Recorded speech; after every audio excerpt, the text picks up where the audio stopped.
It's Sunday again. Happy Halloween. It's October 31st. Yes, sir. Happy Yep. Halloween. Another great episode. We ready this week for the potluck. We want to welcome everybody watching. Welcome all our friends from the We Know Hip Hop group on Facebook. Welcome everybody watching on YouTube. If you get a chance, I'm gonna get it out the way now. Hit the like, hit the subscribe. Please comment. Appreciate everybody, especially in the Facebook group, who's giving us our feedback. Just commenting. Just we appreciate all of it. So anybody else that sees that, feel free to comment, like, subscribe, send us a message or whatever you want.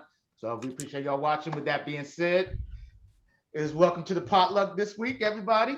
Yes, sir. Yes, I'm your bro sir. Pete. Yes, sir. Welcome. I ain't got many names. They call me Peter, PT, whatever you want to call me. The captain. No, sometimes look at me, look at me. You know what I'm saying? But I'm gonna let the crew introduce themselves this week.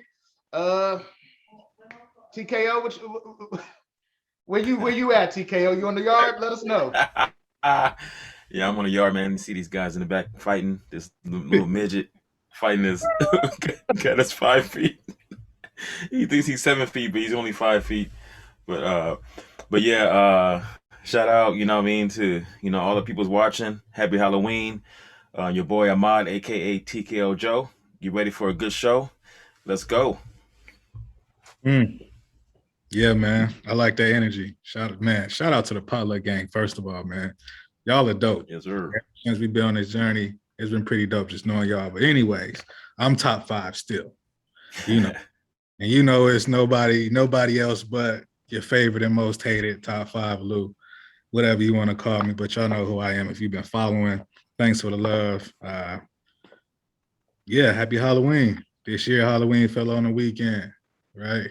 Me and potluck. Yeah, let's get it, man.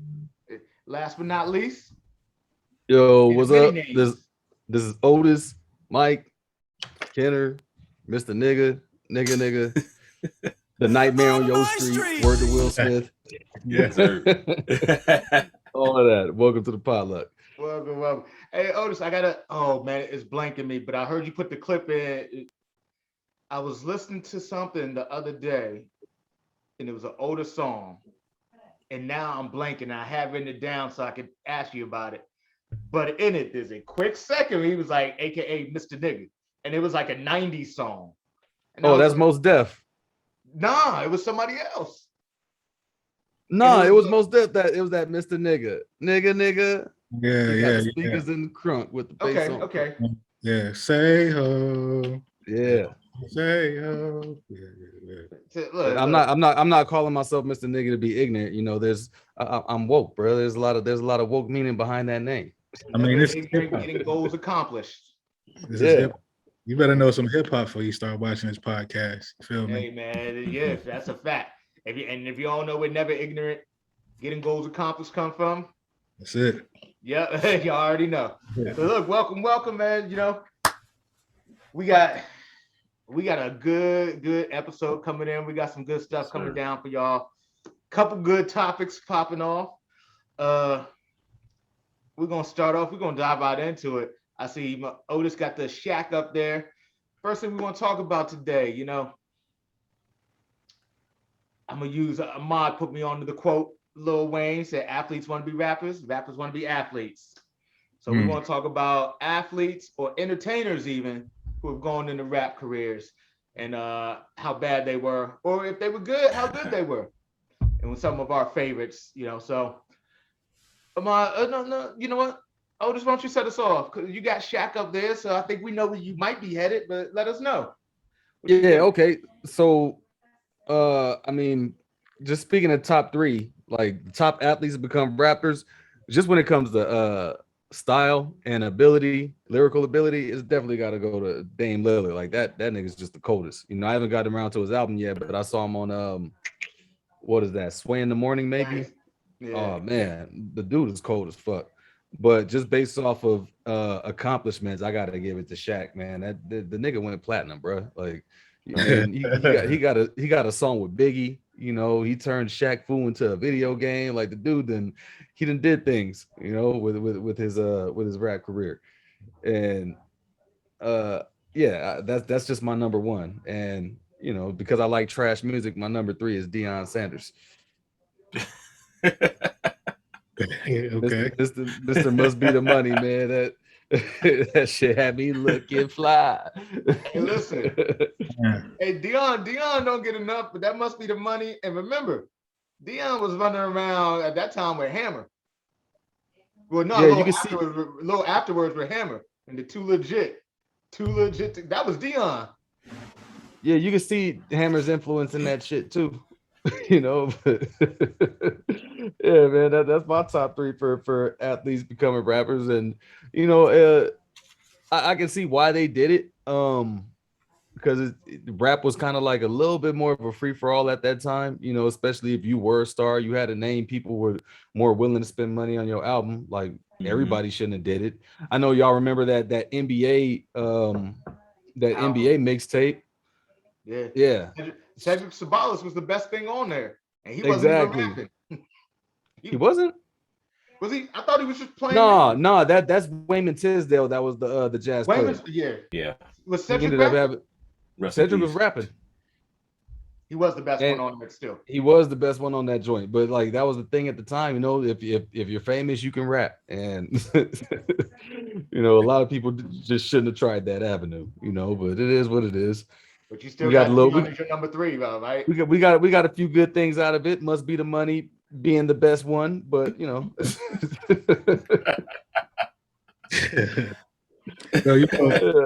how y'all feel? You got Lou. What you got for your top three? On that point, turn rapper. So it's been a couple of them, but it's only been a couple of them, right? So I want to say, obviously, I agree with the Damian Lillard. So far, relevant right now today, I think Dame's really on to something. So I mean, if he's not on the court, he's in the booth. I still pay attention to him.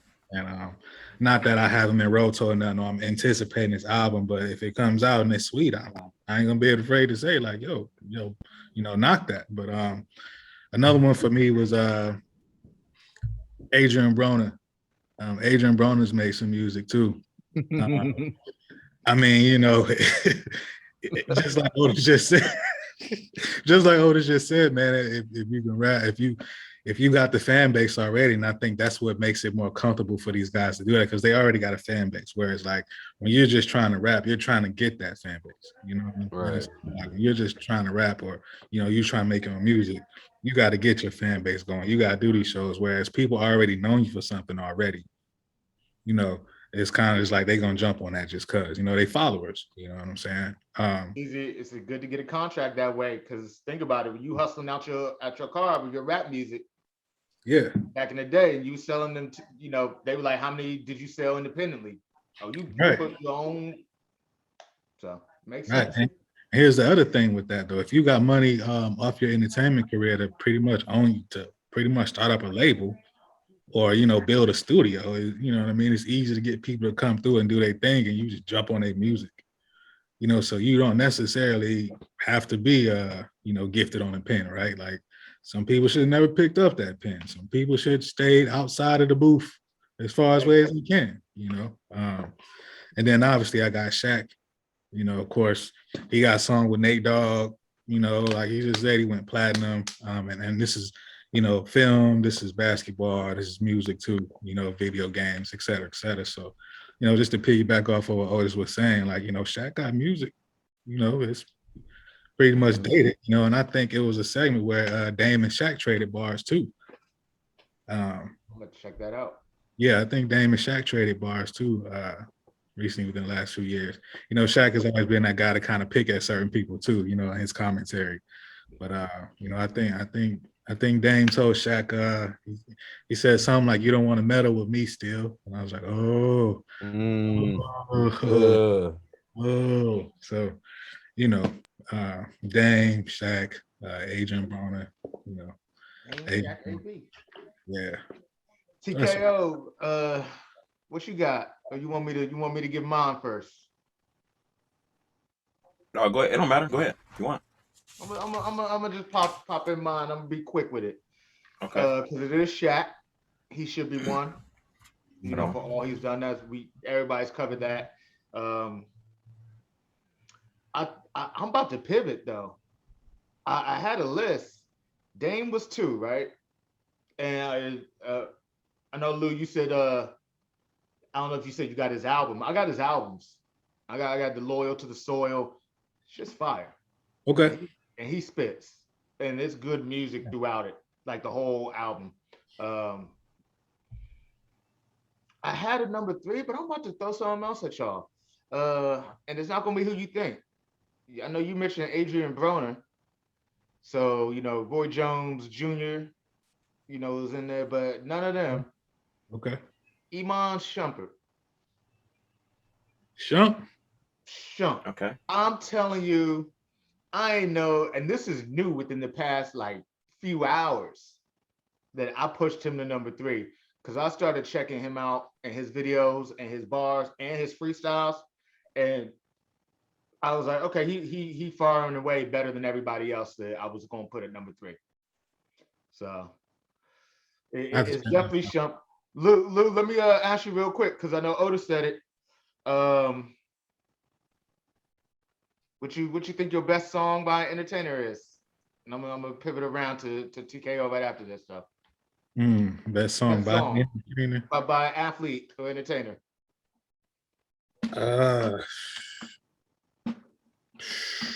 Probably Can't Stop the Rain by Shaq. Oh, did you say the same? I say the same. I agree. Well, y'all must have forgot by Roy Jones since you mentioned Roy. Roy Jones. The body headbangers that I smoked, I drank, I'm supposed to stop. I can't. Hey man, don't get me started, bro. Roy go ball because Roy got bread, nigga. That's my shit right there. I'm setting TK up because I know he a boxing fan, so I was like, I ain't going. He can't say nothing before I mention Roy Jones Jr. We throw a couple of Roy Jones songs in there. I want to see if I can change his list up. What's your top 3, TKO? No, it's still going to stay the same. I like all the choices you guys made. I mean, I basically agree. Shaq. I mean, like Otis said, he went platinum. He's definitely the most successful entertainer. We're speaking on people who just have a career as an entertainer or athlete. I would definitely say Shaq is the most accomplished. Bars. I mean, Dame's bars are. Dame is crazy, man. So I mean, he's definitely number 2 for me. But at number 3, I'm gonna throw Muhammad Ali, man, because I think he's just the godfather of just entertainers.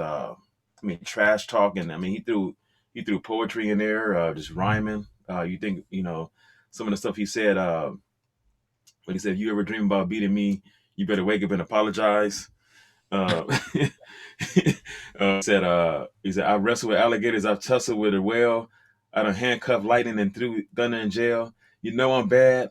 Just last week I murdered a rock, injured a stone, hospitalized a brick. I'm so mean I make medicine sick. I mean, Ali was crazy, man. I mean, this is in the 60s. I mean, him saying stuff like that. I mean, I make medicine sick. I mean, yeah, bars. I mean, just that word sick, and what it means today in hip hop, you know what I mean? Like, Pimp C, if Pimp C had said them words, if Pimp C had said that quote, we would have been talking about that as a Pimp C line, as one of the hardest Pimp C lines. So, right.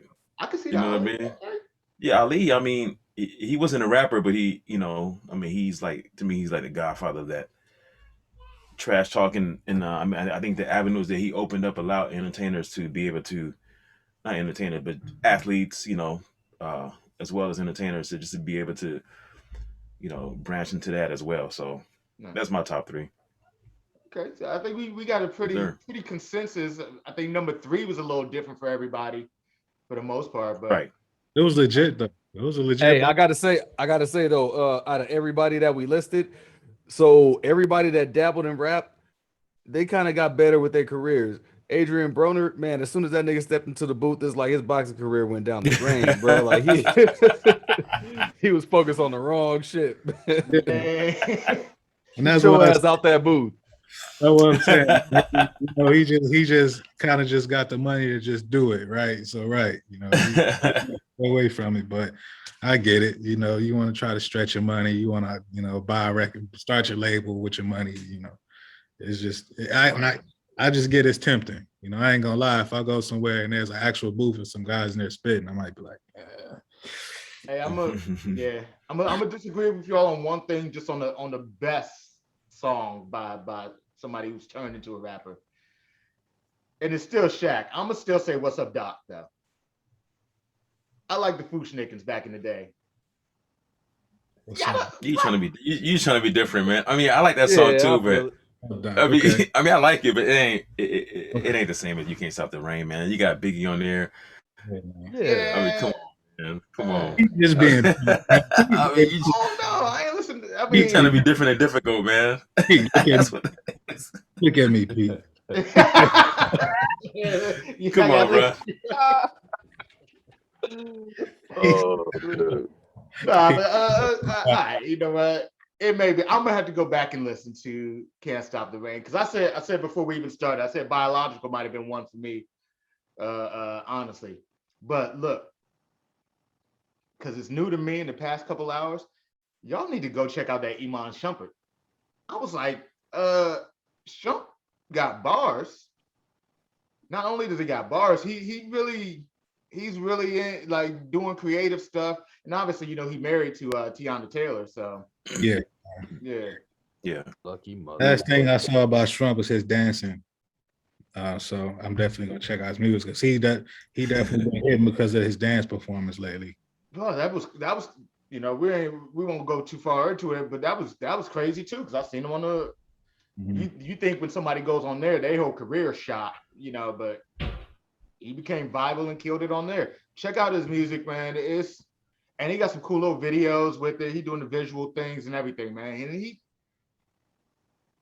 I'm gonna let y'all figure it out. If y'all out there watching, just go Google Iman, go on YouTube and look up Iman Shumpert. I forgot the name of his. It's like Shump Life or something like that. But like, check it out. So I shouldn't give Iman that much love and then ask y'all this next one, but I'm gonna ask y'all, what's the worst song by an entertainer? Worst song made by an entertainer, by somebody who's going into rap. It's out there. Pumper.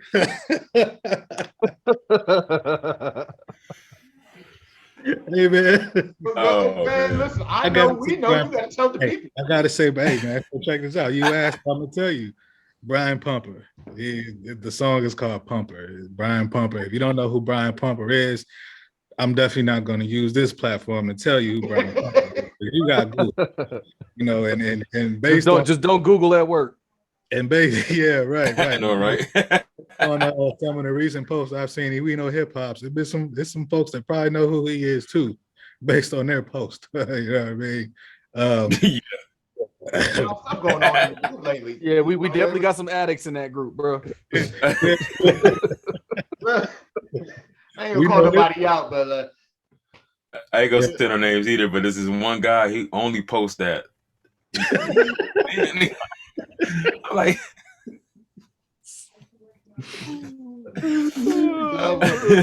I just leave it alone that day. He loved it. Yeah, I'm gonna leave it alone. I'm gonna leave it alone. All right, so we got Pumper for the worst song. Ma, what you think is the worst song by a rapper? Or worst song by an entertainer or athlete turned rapper? Well, that one I listened to recently was the worst. That Brian Pumper one. I listened to that was pretty that was pretty trash, man. That's probably up there with "It's So Cold in the D." It's don't disrespect that song like that. "It's So Cold in the D" is a classic, bro. Listen, we're gonna have to do a whole look. We're putting it out there now. We're gonna have to do a whole nother episode about songs like "It's So Cold in the D." Oh man, songs like "What's My Man's Joint." You know, just the early days of YouTube where people smash and bang. Yeah, Bossy. Yeah, we're gonna do another episode about them kind of songs. Oh man! So you're going with Pumper. I'm gonna go with Pumper, man. That song was ass, literally. rapper now too, huh? man. Oh, this what you think the worst song by an athlete or entertainer turned rapper is?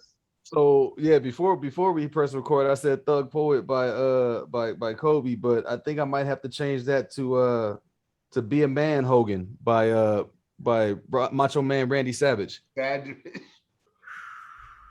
Oh, Yeah, man. it was the Hulk Hogan diss track, and I'm all about somebody dissing Hulk Hogan, but that just wasn't it, you know. And you know what fucked me up? Actually, I haven't listened to it, and I never will. But just the fact that it exists, I take that back because I'm down with Macho Man.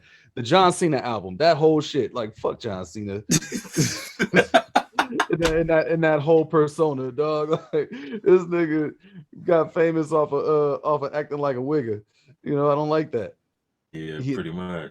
Then hated Yeah. on Rock. Yeah, he pretty much not pretty much. That's what he did. He hated The Rock. Like, man, he had little brother syndrome. Like The Rock, but anyway, yeah.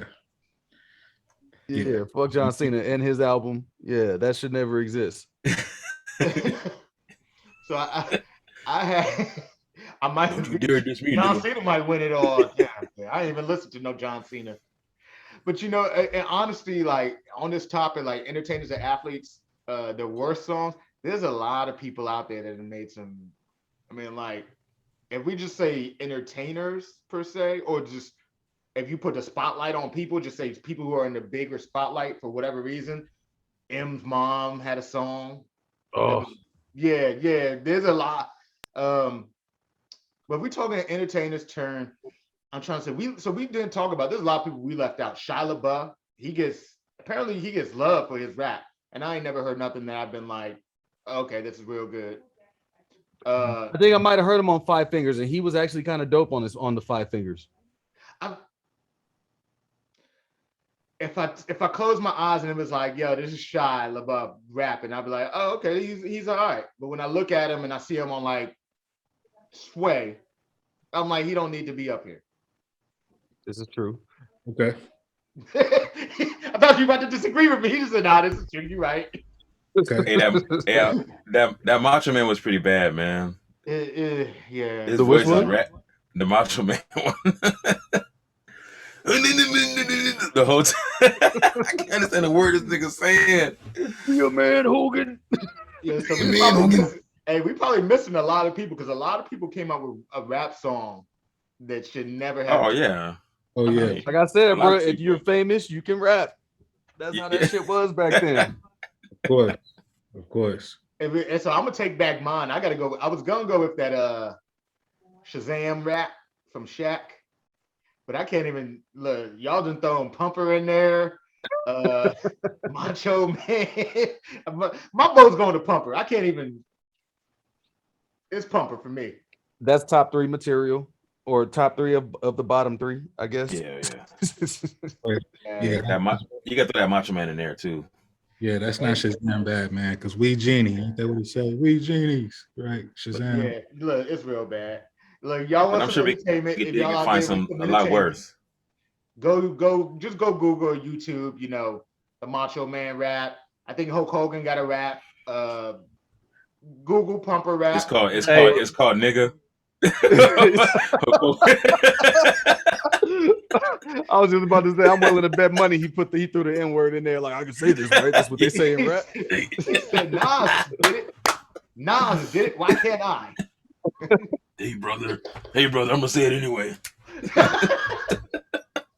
You be practicing the Hollywood Hogan voice. You dare call me nigga, brother. Yeah. So look, in there we talked a lot about like there's a lot of people we could have gone and we didn't even talk about C Webb.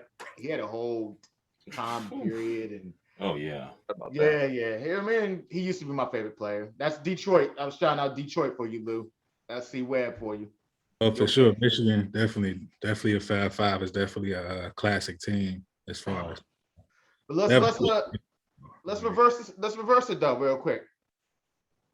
Rappers turn athletes / really what we're doing is talk about our next subject. Wealth in the rap community. Creating Black wealth in the rap community. And so y'all know what I did. Rappers turn athletes. First person we got to talk about for me, if you talk about creating black wealth in the community, is Master P. Yes, sir. You know, and that's, you know, we can, if y'all don't know his background and history, there's a That man now. whole documentary on it. We don't have to go through everything there, but uh for rap, you know, to kind of start off where it was, you know, on the street corner in the parks, you know, lower income housing, uh, you know, projects. Wasn't just, I don't want to say it was just in the projects, because it wasn't, because you know, you got people from Mount Vernon. Mount Vernon is kind of a suburb in New York. You got, you know, all this other stuff. It's not suburbs, but it's, you know, but you had all these people coming up from different walks of life in rap to start with, and it was more so about, you know, talking about what was going on in the community and how to better yourself. And I think we talked about it really quickly last week. Well, I did last week in the DMC, last time in the DMC comment, you know, talking about, hey, we were rapping about going to college. We were rapping about this and that. And those are great. But I see you got Master P up there. I'm gonna let you go ahead first, Ahmad, and talk about, you know, getting into just how do you think Master P set a blueprint for kind of setting us up for black wealth? Because a lot of people say that, you know, including, I was watching Snoop interview on Breakfast Club, and he was like, you know, he'd tell you right away, I learned how to do the show. I'd give you the show from Death Row, but I learned the money and the business with Right. No Limit and Master P. No doubt. Master P definitely, you know, we definitely got to discuss him. But before that, I'm gonna give a shout out to Ice Cube too, because what Ice Cube did with breaking away from NWA was, you know, also helped, you know, like, rappers be able to see like their worth. Because a lot of those guys, they were getting screwed by, you know, and you know, cats still are, but they were getting screwed by what's that, Jerry Jerry Heller. Jerry Heller, there you go. They were getting screwed by him, and you know, Ice Cube talks about that in No Vaseline. You know how, you know, he had to leave them, and now he's making real money. But so I definitely got to shout out Ice Cube. Ice Cube, you know, kind of being like the pioneer of that. You know what I'm saying, and setting the setting the stage for people like Master P to come in and really, you know, do that.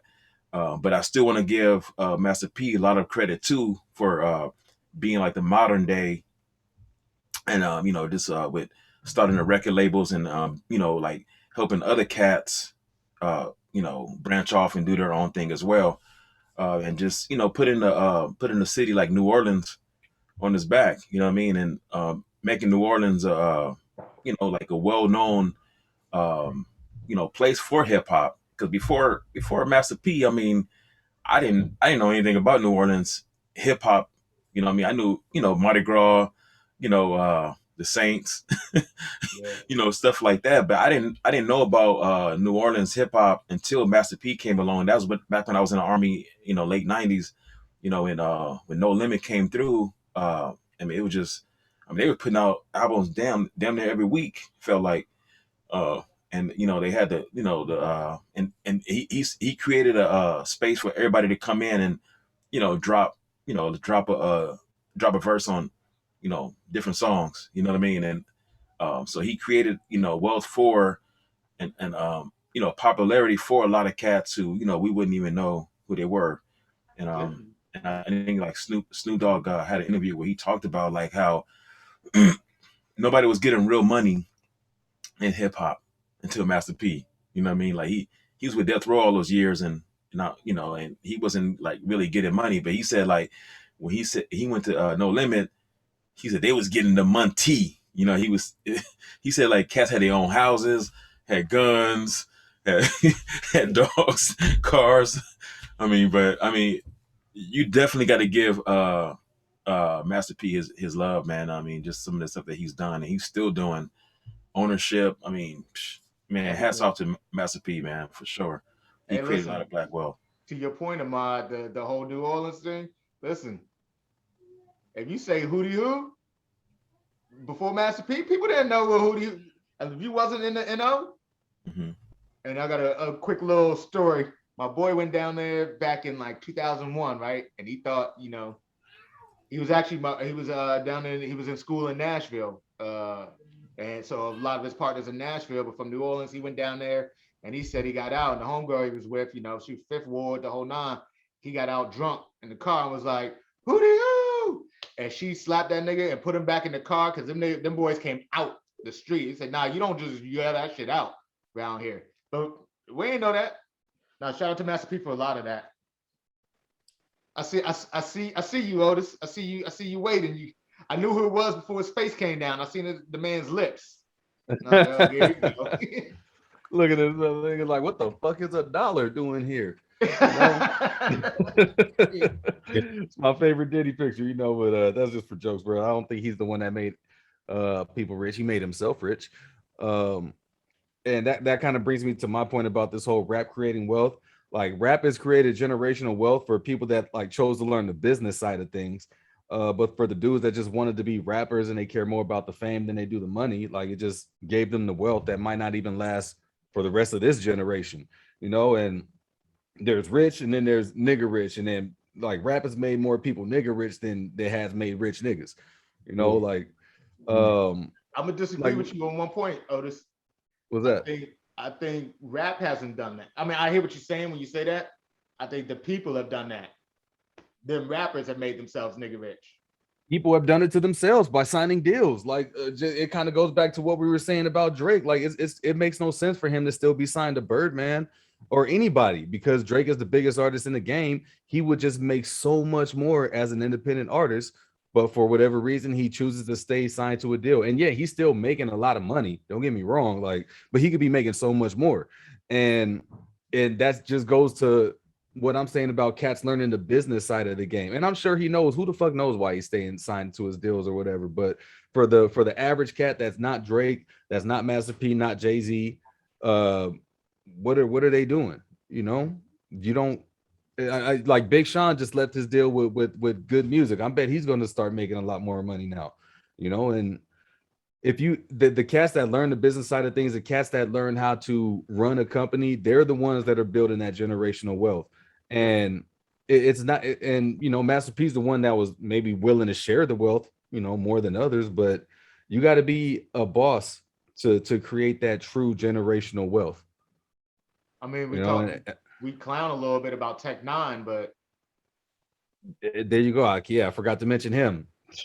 We Killing it off him. independent. Like, has he? I don't know if he's ever gone platinum, but I mean, he really ain't that famous in a mainstream sense. But the dude is worth a lot of money. He's worth a lot of money, and it's because he's like, yeah, fuck your deal. You know, this is independent. This is the independent game, and you know, a lot of people can do that. A lot of people can do that. I don't know if they don't believe in themselves. I don't know if they don't want to do the work, but yeah, man, like rap has created generational wealth, but it could have created so much more if people would have had more faith in themselves and their abilities, and probably maybe had the right team around them.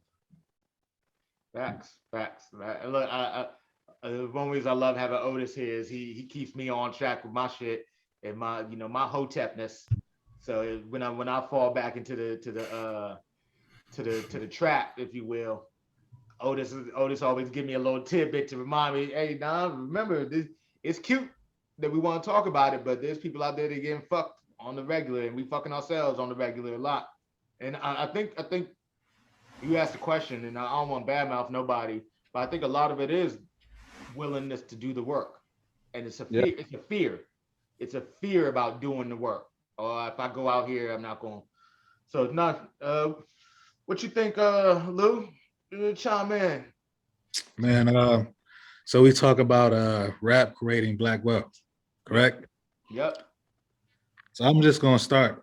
You know, one thing that come in mind, you know, and since we are just avid listeners of the culture and hip hop itself, I got some bars that says a lot right here from a rap billionaire himself. Oh, I thought I was getting Lulu bars. I know, right? I was like, oh shit. I done made more millionaires than a lotto did. Dame made millions, Biggs made millions, Ye made millions, Just made millions, Lior made millions, Cam made millions. Beans would tell you if he wasn't in his feelings. Facts. I mean, Jake. you know, so And with that being said, that is Jay-Z, Sean Carter, right? And that was actually on was it Paris Morton, Pound Cake. And I like those rap lyrics, and I think it's so relevant to this topic because, yeah, if you think about what he's saying, like, you know, we talk about rap generating wealth, and for Jay-Z to be in the position he's in as far as being one of the wealthiest, he's not only just holding it to himself, but he's generating another generation to go on. You know what I'm saying? Like the best thing you can do as a millionaire is make the people around you millionaires. You know what I'm saying? That generates more wealth. You know what I'm saying? It's like a tree, right? You know, it's best to give than to receive. You know what I'm saying? And then, you know, to go into that, even what he's doing with was it Rock Nation? He now has like his own sports agency. So now he's taking care of, like how I was saying, like some of this money make people nigga rich. Some of these athletes get nigga rich. They go broke too. You know, like you get that contract with the league and you buying your mom a house, you a house, your homie a house. They all got Ferraris, and now, oh snap, you didn't get signed for another contract like your first one. Or you don't have that management behind you to say, hey, look, you really can only afford to get your mama a house. You might need to rock this nice condo. You know what I'm saying? Or you don't need to get your Rolls just because you're going to parties with millionaires and they got Rolls. If you ain't there yet, you're not there yet. You know, and the thing is, when people backslide and they go broke and everybody walk away from you, that's when you hit rock bottom. And I think, you know, with Jay-Z doing Rock Nation and the sports management, he's keeping these athletes financially aware.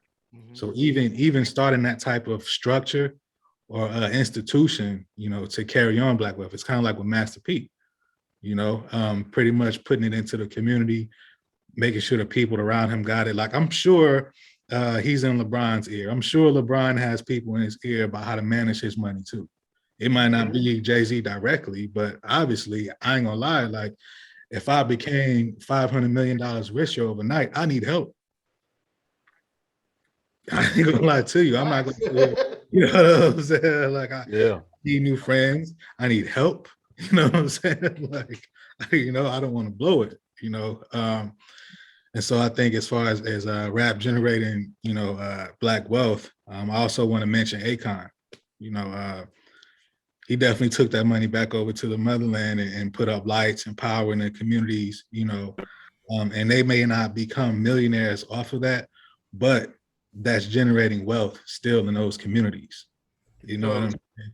Lou, I want to chime in just because you used the J bar, because we were talking about generating. My favorite one, and I don't know, it's funny because when we talk hip hop, a lot of times we do go back to certain people, and it's because they have certain lines in history. So I'm gonna use a J line because it's my favorite, and it kind of, it tells you what Jay-Z thinks in a lot of ways. And like you say, Beans to get out of, when he said Beans to tell you if you get out of his feeling, the things that go on with him and Dame. He said, when he hit, how could I be, he said, how can I help the poor if I'm one of them? So I got rich and gave back. Now that's the win-win. That hit me. Yeah.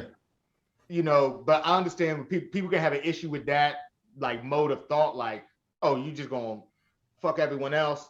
But now I'm rich, I'll give back now. But in some respects, you have to clear out, I mean, the famous photo of Jay-Z looking, the famous video and photo and clip, Memphis League, Dame, all them screaming and shit, and Jay-Z's looking like, why am I even here now? Like, why am I sitting in this situation with y'all? I'm past this. Y'all are still doing this shit. I'm over here now. I'm this is where I need to be. And there's a kind of respect on that, you know. I was going, who haven't did we mention Ross in creating wealth? I wanted to. Well, I don't know about the wealth he's creating for others, but the wealth he's created himself is top notch. And as far as the rappers laying out blueprints, like that nigga Ross is doing it, bro. Like, yeah, open up a bunch of, like, find a restaurant that's popping and franchise the hell out them bitches. And bro, that'll just be nonstop income. If the rap game, if his rap career falls off, bro, he got chicken wings for sale that's gonna keep him rich. You know, he went from flipping chickens to flipping chicken, bro, and he's gonna be, you know, he's gonna be just as wealthy doing both. Player. Got Bel-Air too. Look, Bel-Air to drink. Bel-Air. Jose, yeah, he definitely all over the place. And with that, we might as well shout out to the late. We have to talk about the late Nipsey. I mean, Yeah, I was gonna say that too. You want to talk about rap, going on down that pattern of wealth. I mean, yes, sir. Nipsey probably was, and don't quote me, but I want to guesstimate he was worth about maybe 10 million or so. He was on his way though. He had a plan, and he actually got the marathon of mindset in people. So whenever you can construct an idea or a theology or a way to motivate people with the marathon and saying like, yo, the marathon continues, like that's real. That applies into so many different aspects of life.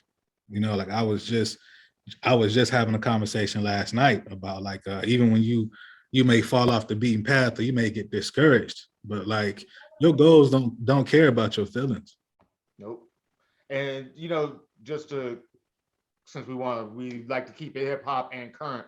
One quick little comment to what you said about when you kind of fall off, when your star fall down, that people stop coming around. If you haven't made your money right, I was a big Fetty Wap fan. Okay. He gets arrested this week by the feds. Wait a minute, but I mean, yeah, I know we're serious and all, but why? It was good fun music, man. It was just good. I'm not saying he was. I ain't gonna sit up here. All right, cool. You get back, but I was just curious, bro. I had to ask. I ain't gonna sit up here and defend Fetty Wap. Nah. Fetty Wap was on his way to create some more wealth. Yeah. But y'all are terrible. All right. Oh man. Hey, but are you done with your point, Peter? Are you still going? My bad. No, go ahead. We done on Fetty Wap.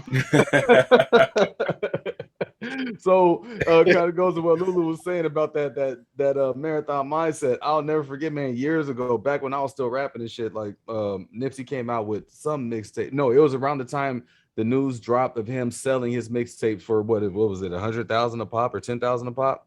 No, he had 100 mixtapes and he sold them for $1,000 each. That's what it was. And so that he was going to make 100,000 off of that. And I was chilling with the homegirl, and she was like, "Oh yeah, I remember seeing him, selling CDs at the fucking gas station, and this is what he's doing now. Like, damn, that's crazy." And man, that's the kind of hustle. That's the type of grind it takes. You got to. But that all comes back to what I was saying about putting in the work and believing in yourself. It took him a while to get to this point, but he believed in himself every step of the way. And I'm pretty sure he had a lot of offers to get signed and to get into fucked up deals, but he did it his way. And it's fucked up that we lost him when he did, because we were just about to see what he was getting into. I know he was talking about partnerships with the resort. Like that news came out shortly after his death. A resort in Vegas that he was supposed to be involved in. Like, man, this, it takes. It not only takes the determination and willingness to build that wealth, but you got to know how to network, and you just got to have the utmost confidence in yourself, man. Like as long as you believe in yourself, you can do anything. Just like when motherfuckers are doing dirt, man. Like if you could get away with trespassing and walking into rooms you're not supposed to be in if you look like you're supposed to be there. Yeah. As long as you carry if you carry yourself like, yeah, I'm in this room for a reason, people ain't gonna question you. But if you walk into a place looking nervous, yeah, security gonna be like, who is this motherfucker? Regular. Yeah. And look, we got on wingtips, you got on Jordans. What's going on? But to your point of as we kind of talk about generational rap and wealth and business and going in and doing the hard work, but also to your point of being yourself, coming in, doing the work, being yourself, and unabashedly, if you will. I like to use some big words sometimes. Unabashedly. Do it. Which means if y'all don't know, y'all know what it means. Just being yourself and staying real for who you are. We gotta talk about our main topic today. That let's get the main dish, the ribs, the chicken. And with your ribs and your chicken, I like me a glass of wine. So Is that what you sipping on over there in that glass? I'm sipping on. I'm about to pop open that Snoop Dogg 19 Coms Cali Red. If you haven't got it, go fuck with it. It's good. We talked about rappers creating, we got Duce out there, Ciroc, Sincoro is Michael Jordan's joint. But Michael Jordan got liquor? yeah, it's a tequila. It's a knockoff 1942 joint called Man, Sincoro. Jordan. Oh, man. But that being said, Cologne and the cigars is enough, and the bikes, right? Now you got liquor, MJ. the man who does it all, I got to make sure we give him a proper intro too, because this man, he done it all. Whatever you can think of. I know we make the joke about Master P and Master P living the black man's dream. Snoop living everybody's dream. You know what I'm saying? That's real. He got his wand. He just celebrated his 50th birthday last week. Gonna take a moment before we really get into talking about Snoop and definitely wish him and his family peace and love. I know his mother just passed this week. So, we definitely want to send love out to him and anybody who's lost somebody, close to them this year in general. But in celebration for his 50th birthday, we want to talk about Snoop and all he is to the culture, because sometimes we forget, what people mean still currently, because their music might not be on the radio with us right this moment. But from the start to the finish, whenever that comes for him, he's been one of the best to ever do it, if not the best to ever do it. Just in terms of the culture of rap and hip hop, in terms of everything, the business, whatever you can think of, Snoop's done it, been there, and somehow just skirts above everybody else, just being himself and being a happy, good dude. So let's get in and start talking about Snoop. So obviously, I'll get us started, because I know it was 1992 when Doggy Style dropped. 93? 93? It was 93. It was Was it 93. 93? Yeah, I think it was 93. 90. Okay. And then, well, I know I skipped school. I was in junior high or something. I know I was in 10th grade. It was late 93. Okay. Late 93. All right, late 93. All right. Yeah, so one of them years for hip hop too. Nigga said he was in 10th grade. God damn. yeah, old. ooh, Wait, what? Yeah. damn. Not me. Yeesh. You was in 10th grade? Yeah, I 10th guess grade, man. so, because I was in Cool. 7th. Call that nigga TK old. Dog, like you was a grown man when Pac died already? Like, oh, Yeah, I was. wow, okay. Yeah, bro. I had just turned 18. Oh man. Look, so I'm gonna give my little story, but it seems like you won't know better than me. You was out in the clubs and everything when Doggy Style dropped, bro. You had the cabarets in all white on a boat. Anyway, Okay. you know, you gotta get your little. You can't no. come on here with the Scully, with the inmate Scully and the cutoffs like Lulu, and not think we're gonna fire you up a little bit. And looking like Snoop when he jumped off the bus. So a little background, and throughout the Potluck show, y'all find out information about all of us. I was at a little small private school. I'm one of like a few black kids in there. Everybody stuck up as hell. I went and got that Doggy Style album. It was an all boys school, but the all girls school's across the street. So I walked my ass over to the all girls school. I was sitting outside y'all clown whatever. I was sitting outside waiting for my drama class to start, because I was in the theater class, and the teacher for that was teaching in the classroom next to us, and it was all like 6th grade little white girls. And I had my headphones on blast, and by that time that album had played 6 times. By the time I got to that class, I just repeated that joint all day. And all I know is she came out from the classroom and tapped me and was like, "Hey." And I realized I was on there in their little private school with them little 6th grade girls in that classroom, and they could hear me outside talking about, "For all my niggas in, my bitches in, my bitches in, my niggas tell you," and it was like, oh my God. But that being said, that's how big of an impact that album had. It was a time when you didn't skip school. I skipped school. I went and got Doggy Style, that whole movement.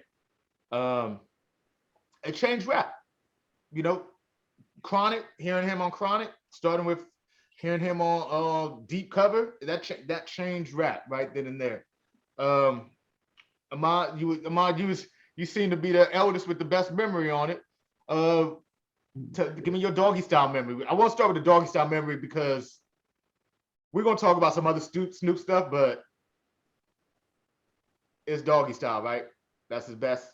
Oh, hands Hey, down. Hands down. Not even close, man. Doggy Style is a hip hop classic. Period. Right. I mean, it's All time. not even just the best Snoop album. It's one of those, people will throw it in a top 5 albums easily, and I wouldn't disagree. Like, what I mean? Yeah, yeah, for sure. Yeah. What you remember about doggy style? When'd you get it? Oh man, I was my parents were like super Christian, so I wasn't able to listen to lyrics with the bad words in it. So I really only caught on to Doggy Style when I was watching whatever they allowed to be on TV, whatever was playing on 92.3 The Beat, and whenever I go to my brother's house. And I was so glad that I was able to get that in, when I was visiting those places, because like it was just something different to me. Like I was listening to MC Hammer and Boys Man R&B and shit. And when I heard that, I'm like, oh man, this shit is so raw, and it was just dope. I just remember, loving it as a kid. That was one of those things that just made me say like, okay, yeah, I love this type of music right here.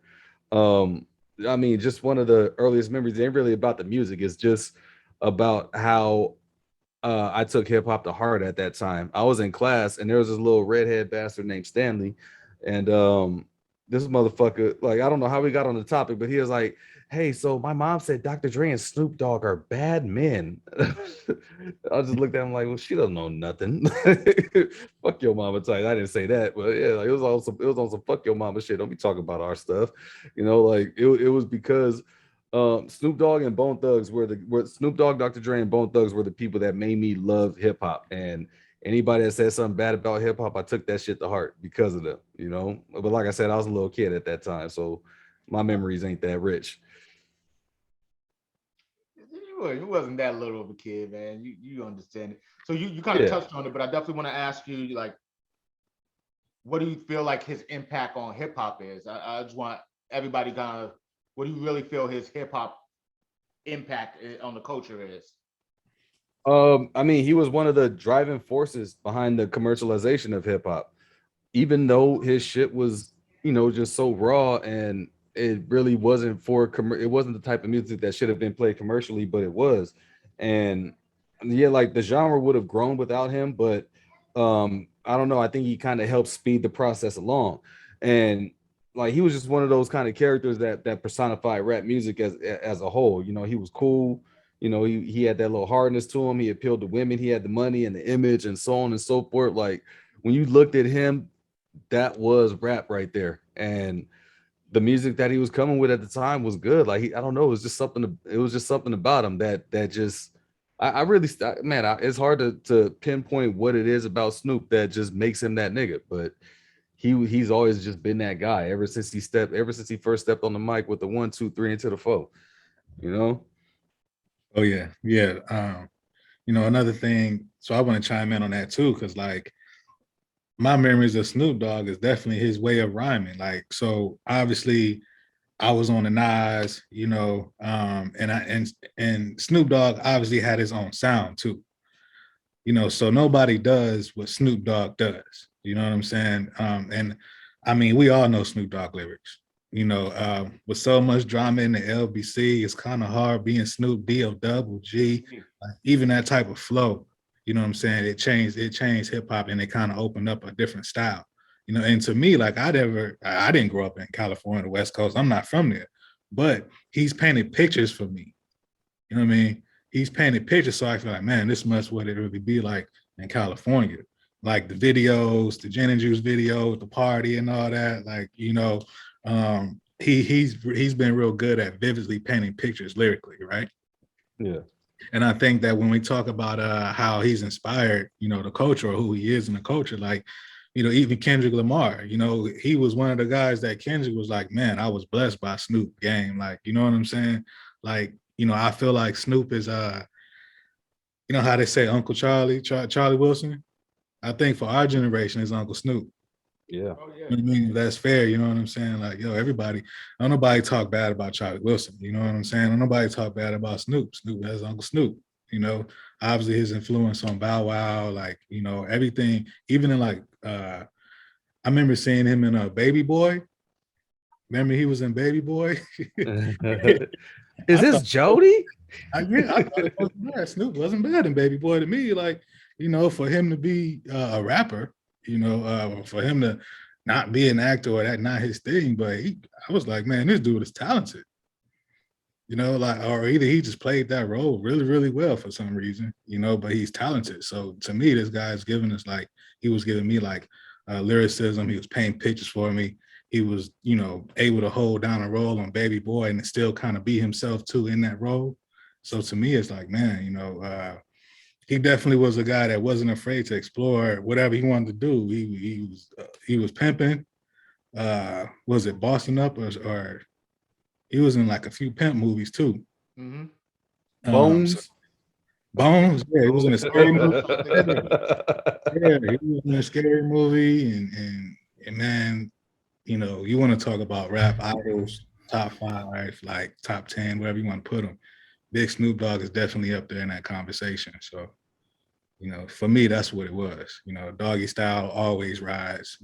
If I catch it on vinyl, I'm going to buy it. I haven't seen it in the stores. I know I could probably get it online, but I like to go to the record store and shop. So all the records that I have, I got them out the shop, out the record store. Old school style. Oh yeah. I like to dig through the records, man. I like to find stuff. I think sometimes it's taken away from the aesthetic or the experience of being able to just click on it online and it comes to your doorstep. Because back in the day it wasn't like that. Yeah, You no, had to true. keep I mean, going. you can get 12 back in the day. You get 10 tapes for a penny from Columbia on little clippings. You had to pick out your 10 and check them off. But I'm old, so I think I want to say, as far as Doggy Style, I had the CD and the cassette. Yeah. So yeah, I wasn't trying to be nowhere where I couldn't listen to it for a good minute when it dropped. Like, so yeah.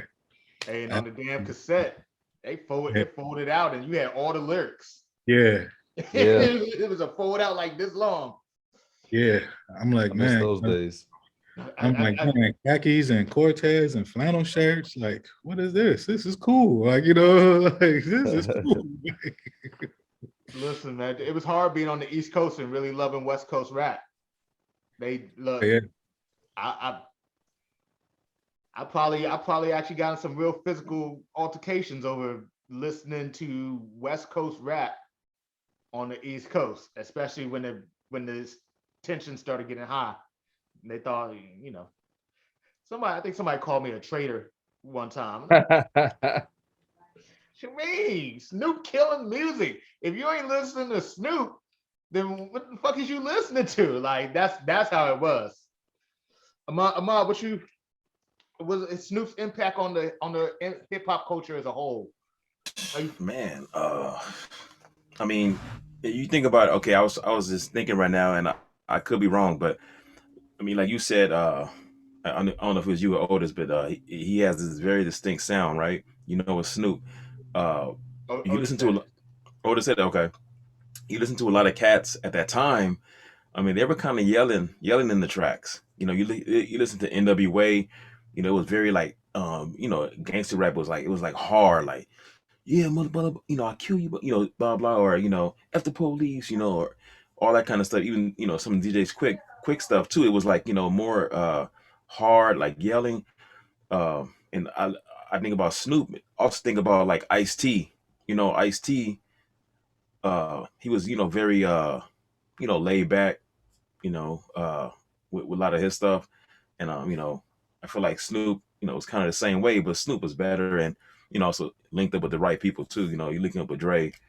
Dre making everybody bigger. What I mean, just the impact that Dre had. Once they dropped the Chronic and Snoop came in, it was just bananas, man, at that time. And just the stuff that Snoop has done off of that, switching record labels, going to No Limit, linking up with the South, all the cast that he's been able to make a record with, or it's a song, pop stars. East Coast cats, Southern cats, West Coast cats, even some of the cats in the Midwest like Eminem and does he have anything with Kanye? I'm trying to think. I'm not sure if he does. He may. I I don't can't know. think of nothing. But That's a I good would, Can't think of question. nothing offhand though. It's a good one. but he's still linked up with everybody. You know what I'm saying? Like it just goes to show like the kind of cat that Snoop is. Because I mean, with this you look at this picture that I got in the background. I feel like Snoop was really offended. You know what I mean, that New York cats weren't really vibing with West Coast. I think more than anybody, I think he was really offended by it, and probably took it personally. Because I think a lot of other cats, I mean, like Suge Knight didn't really care. Suge Knight was about money, right, business and everything. Dre, I'm not sure. I mean, but they didn't look as concerned or just as offended as Snoop was, and I think that goes to the kind of person that Snoop is. Like, I feel like Snoop wants to be like, like kind of like cool with everybody. Yeah. You know what I'm saying? You look at all the people, like I said, people that he worked with, even like working with Martha Stewart. You know what I mean? Like, that's not. I mean, like, that wouldn't be considered hard at all, right? No. you in the kitchen cooking with Martha Stewart. That's not considered hard, but I think that it kind of goes to the kind of person that he is. You know what I'm saying? With his music and just all adventures, like you said, living a black man's dream. You know what Yeah. I'm saying? Like, even he got a league out here called the Snoop League with football.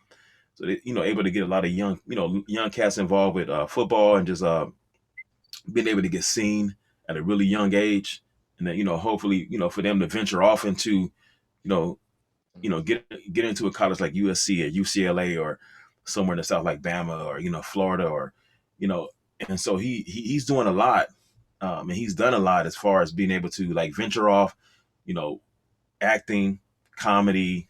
I mean Snoop, if you think about it, if you list the top five, like I wouldn't say he's the top like lyricist, I wouldn't put him in there. But if we just go like just rapper, just icon, I mean, he's I mean, I say top five, he's easily top three. He's probably number one, right? Might be number one. He might be number one. If Really? you just think icon, He I might be mean, number one. yeah, Everybody knows. he has a case. I mean, I mean, you know what I'm saying? Not murder Like, this time though. That's huh? the I said it's not murder this time though. But right. he's up there. I mean, like just the stuff that he's been able to do. I mean, it's just crazy, man. I mean, so definitely happy birthday, Snoop. The I was, like I said, I was in 10th grade when that Doggy Style came out, and I just remember that song. Because my parents, like, I mean, I was sneaking listening to stuff, you know what I mean, but I wasn't like really buying my own, like, records and tapes like that.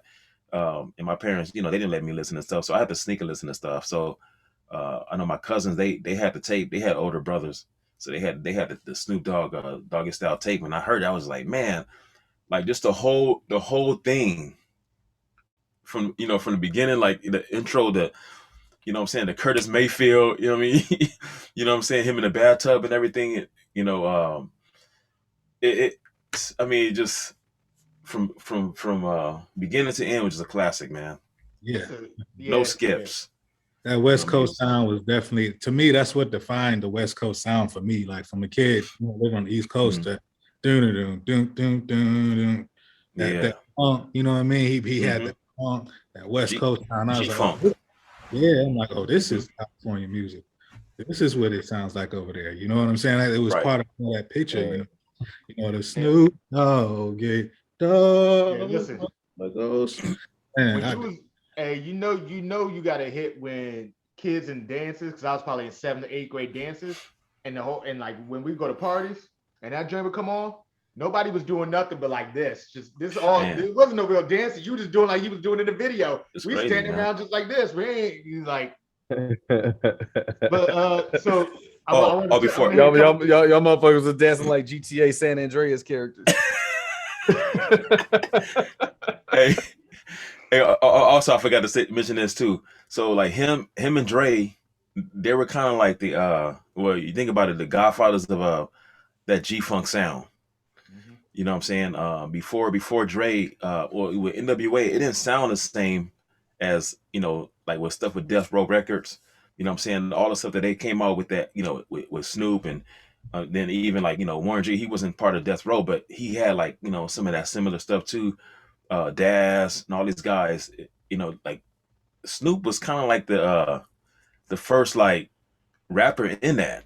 You know what I'm saying? So I mean, he created a whole new sound, or he helped create a whole new sound with Drake. And so you got to give him credit for that too. Just that West Coast sound that Lulu talked about.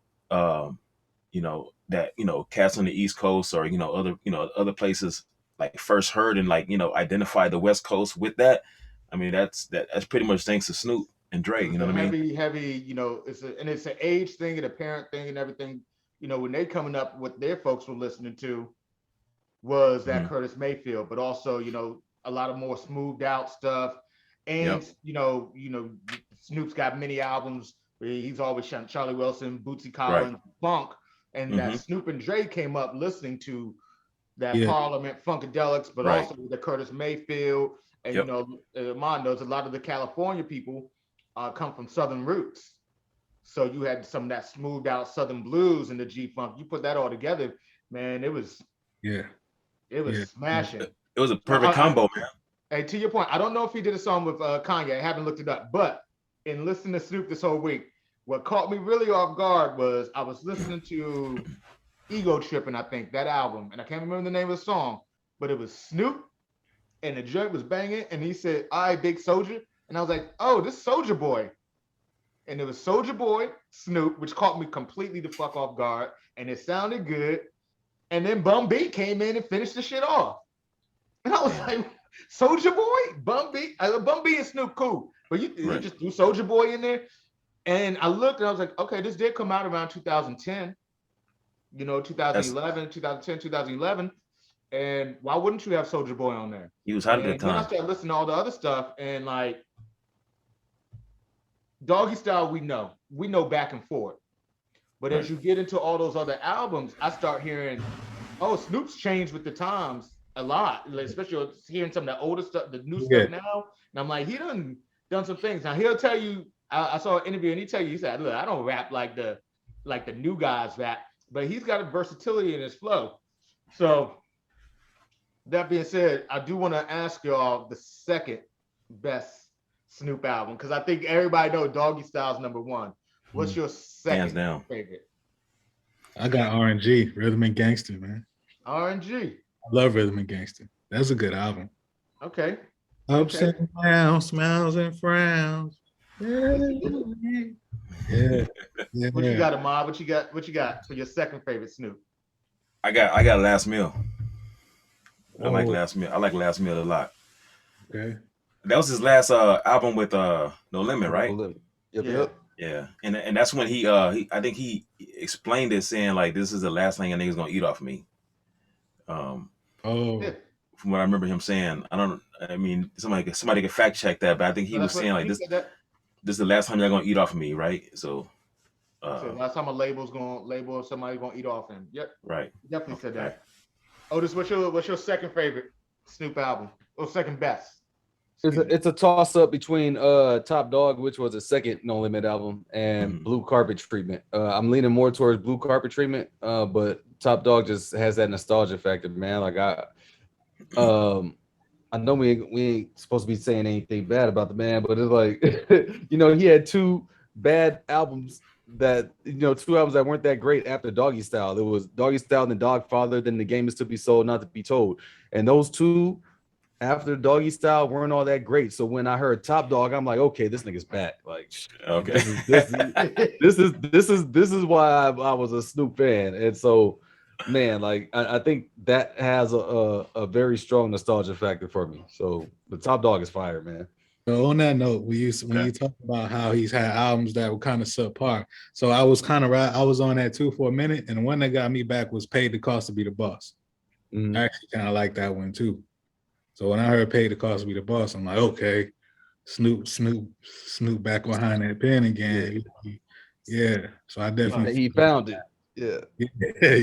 yeah. I feel you on that, man. That and like you said, he got songs with everybody. Like, looking on RNG, like you got Justin Timberlake on there, and you got Game on there. Like, you know what I'm saying? And he's got the song with Akon, classic, the club banger. I mean, Hey, I was a Snoop. big Redman fan, so that joint he got with Redman on Paid the Cost was my shit for a little bit.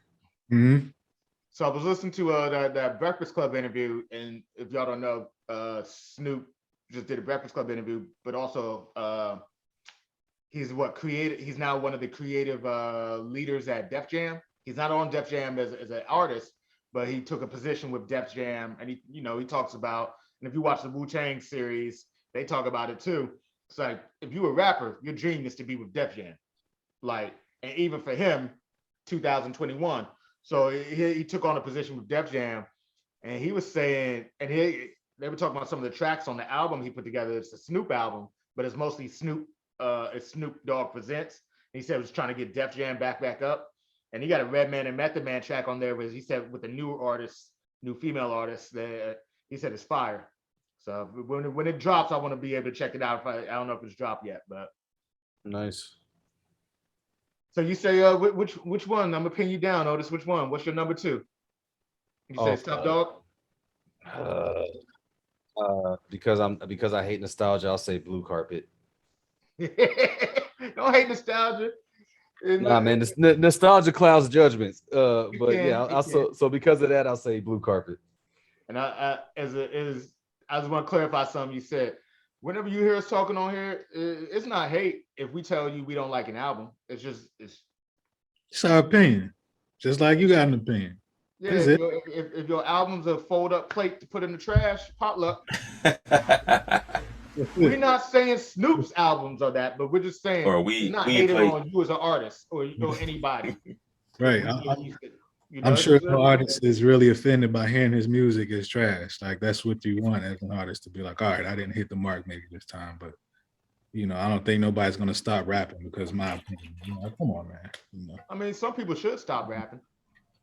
Yeah. Eminem. So I think I'm gonna go with I was really in between because I really like Last Meal. I like Top Dog and Blue Carpet. And those are the ones. I've been listening to Ego Tripping lately, but it ain't gonna be for me. It was Last Meal. I gotta go Last Meal. Good choice. Yeah, Top Dog was great. I mean, Top Dog got down for my, like, when you got Buckham down for my niggas. I wish you wouldn't trust me so much.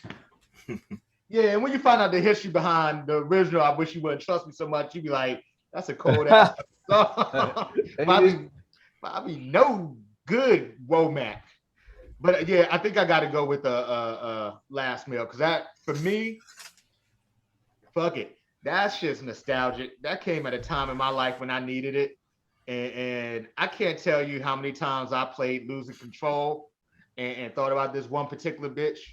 And excuse me, ladies, if I say bitch, because I'm raised by women, so I don't say bitch lightly. But I had thought about this one particular bitch, and she had me out there losing control. I didn't know what to do. I was driving by the bitch's house at random hours of night, like, she home? They was stripping, boy. And I would have that Snoop Dogg, that losing control player. She got me losing control.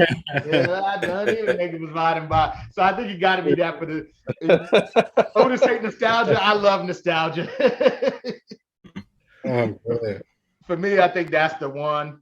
I gotta ask. I do want to say something. You talking about all the things Snoop has done. If y'all get a chance out there, just go Google that shit and don't just keep it to the US. When you start looking at him being worldwide, and he talked about this in the Breakfast Club interview, he said, when he was talking about being independent versus label, and everything. So I always say label because you can do great things independently, but you can't be worldwide, not right now, worldwide without the label. Worldwide huge. Now that's changing, I think. But I think he's kind of right in that moment. But so he's worldwide, like he's the head sponsor for like some products across the US. He's in them commercials, like random products, whether it's dishwashing detergent or whatever it may be. Snoop's got his face and his hands in a lot of different random things internationally. And you were talking about him doing shows and movies, TV shows, all this stuff. My girl watches she's been watching the show called the L Word. It's off now, but it was like a lesbian show about lesbians in New York. Sex in the City for lesbians. And he's in that with Pam Grier. You know, because Pam Grier is one of the main characters in it. He's in that show. He's in a few different episodes, and he's playing an artist. He's playing like an entertainer, but he's playing himself in a certain way. He's everywhere. Is Pam Grier playing a lesbian? Yeah. I mean, yeah. Should I watch it? Would you I had an analogy of mine. Snoop's LeBron for rap. He set the blueprint. You know what, y'all fucking up over here. I'm changing labels. Y'all fucking up. I gotta go. I'm changing teams now. And so it's yeah. You know, I mean, maybe the Shaq. I would say the Shaq. You said the Shaq? Okay. I would compare him more to Shaq, personally. All right. So we got to ask, and this is where it gets real hairy. Top 3 Snoop Dogg songs. Man. This is where it gets serious. What are the top 3?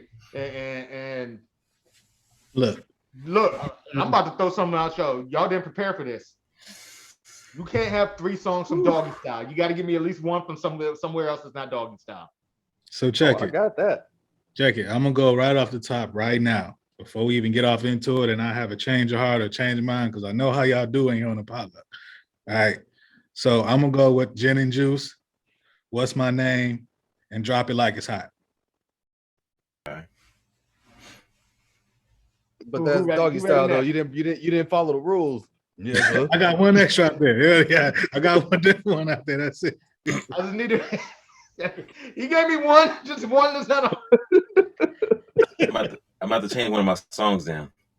Okay, but so if y'all so if I can't use that one, give me America's Most Wanted with Tupac, and give me Gin and Juice, and then give me Drop It Like It's Hot. How about that? Okay. Yeah.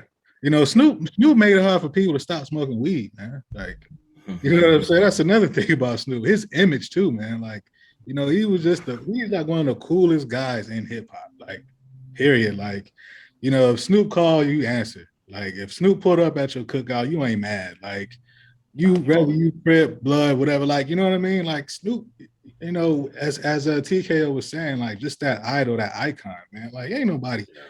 You know, the Snooper Bowl, like the athletes cool with him. Like, that's Big Uncle Snoop. You know what I mean?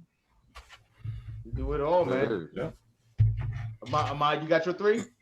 I do. So I had to change one. So I had to I took off Lottie Dottie because that's one of my favorite Snoop songs. I just love the beat and just the story. I mean that's one of my favorite. I'm gonna take that one off. Shout out to he did it way better than the original. Wow, don't do that. No, I mean, yeah, the original Lottie Dottie is a classic, but Snoop's version is far superior. I just gotta say. Yeah, it's West.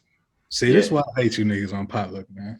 It is. No, it is though. It is though. I mean, it's just a better song. I mean, just the beat is hard. I mean, Snoop's voice is just like, you know, mellow. I mean, cool. I mean, yeah, it's just a better song all around. But I'm gonna take that one off because I'm gonna try to do one from different albums. So I'm gonna say number 3. I'm gonna say Down for My Niggas.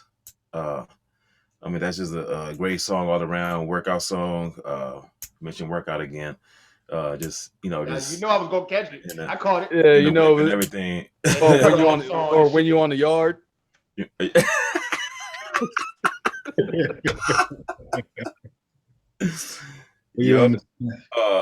Number 2, I'm gonna say Drop It Like It's Hot. That's just the anthem. I mean, you can't go wrong with that. Number one, it ain't no fun. That's just to me just because I mean, like when that song comes on, I mean, you can rap the whole song and everybody can rap the whole song together and just like, and we all know what it is. You know what I mean? Like it's just one of those songs, man. I just can't. I Look, gotta put that one number one. Hey, I'm gonna whenever you challenge go you into on Ain't No the Fun. Oh, go ahead, Otis. oh well, I'm just saying when you go, you know that song is great. Like that shit is disrespectful as hell to women, and they be the ones that rap the shit the most when the clubs and shit. Exactly. And then he's I got went out yeah, man. a, a, Yeah. a few months ago. I went out with some coworkers, and so I put that song on in a little. They had a little jukebox. It was up in up the hill. I put that song on, and they were like, "When your song coming on?" You said, "It's coming, it's coming." When it came on, we just all looked at each other, and we just it was women too, like you said, disrespectful as disrespectful as hell, but they were all singing it along with me. We all rapped the whole song. It was just a good time, man. It's just a great song. It's an anthem. It's a club banger. It's just everything. You could bump it in the ride. You could. I mean, you just can't go wrong. I mean, and there's four people on that song that they all like, legendary careers. You got the best hook man of all time Yeah. on Yeah. there, Play that Nate shit at Dogg. church. I mean, Yeah. maybe if you look at church, I mean, you got Snoop on here. They got Warren G. I mean, it got Corrupt. I mean, it's just a great song, man. You just can't go wrong with that. Absolutely. I agree with that. That's a good pick, Number man. one for me. That's a good pick. Definitely. Am I up? No, Otis, you up for your three? Yeah, I got it. And I'm following the rules, you niggas. Listen, doggy style, doggy style. Pretty much. You can't go wrong. You can pick three from there and can't go wrong. Down for my niggas is number one. I mean, man, that shit that song is something else. It does things to my spirit. Don't tell if I hit this pussy, you gonna tell on me? Yeah, man, that song is so smooth, bro. Like just all the way around. Especially that little Nate Dogg breakdown at the end, man, it's fire as hell. Okay. And then Candy, I love a good old a posse track, and Candy is just one of those ones, man. Like the beat is hella simple, but just to hear all of my favorite West Coast artists, they got E40 on that joint too. Like That's an let's E40 go. sample. That was? I'm pretty sure that's an E40. That's an E40 sample. Because Candy came out to sing that you got it, you want it, dripping like. I'm pretty sure E40 hit some first, same way like they did the Diggable Planets sample. Yeah. E40 did. I'm pretty sure that's an E40 sample from an E40 joint. I mean, they probably had like a woman repeat the lyrics, but and that's probably what threw me off because it's for sure a girl that they looped on the shit. No, what I'm saying is I think he took like a piece from an old 40 song and put it in there to make. I gotta Google that. I gotta look it up. I don't want to tell y'all wrong hip hop facts. All right. Corrupt's on that too, right? Huh? Corrupt's on that song too, right? All them West Coast niggas is on that shit, man. They got Corrupt. I think they even got MC8 on that shit, bro. I was gonna play that one, but I was like, no, I don't know how Cat's gonna like it. Yeah, man. So man, what Corrupt say? Man, I don't give a fuck. Like, fuck it. Man, that's brilliant lyricism right there. Stop it now. No, I'm serious, bro. No, I love that shit. Man, I don't give a fuck. Like, fuck it. You do love riff rap, so I can see how you so concise and to the point, man. So it means a lot to me.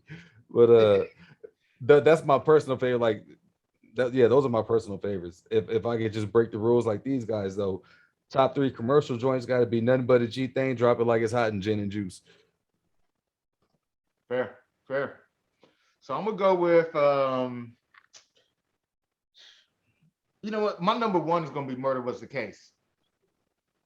Cause I love nigga. You ain't gonna follow your own rules.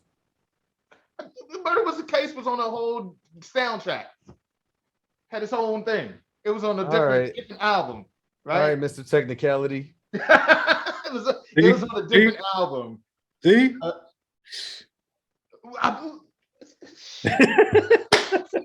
I don't know what y'all want me to say. It was on a different album. So it was on Doggy Style too, but all right, it's all good. You got it. You got it. It was the remix. The remix was on. I actually want to go with Beautiful because I felt like that really that was for me, it was a time and space where I loved it. It came out perfect timing for me. But also, I felt like that was like Snoop just being like, look, I'm transitioning to being fun.